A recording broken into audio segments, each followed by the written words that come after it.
Need to sign a PDF without printing it first.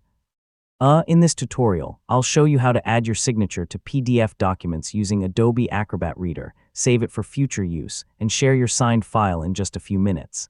Let's get started. First, launch Adobe Acrobat Reader and open the PDF document you need to sign. You can select Open File from the home screen or open the PDF directly from your computer. Next, select the Fill and Sign tool. Depending on your version of Adobe Acrobat Reader, you can find it in the toolbar, the Tools menu, or the side panel. Click the Sign option, then choose Add Signature. You can type your name, draw your signature with your mouse or touchpad, or upload an image of your handwritten signature. Once you're happy with it, select Apply. Now click the location where your signature belongs.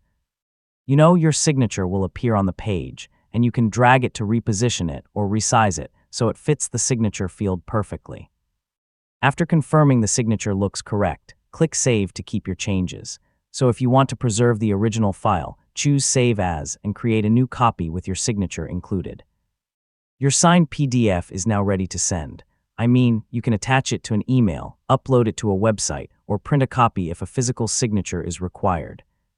Just be sure you've saved the final version before closing Acrobat Reader. And that's how you sign PDF documents in Adobe Acrobat Reader. It's a fast and convenient way to complete forms and agreements without printing a single page. If this tutorial helped, leave a like, subscribe for more software guides, and thanks for watching.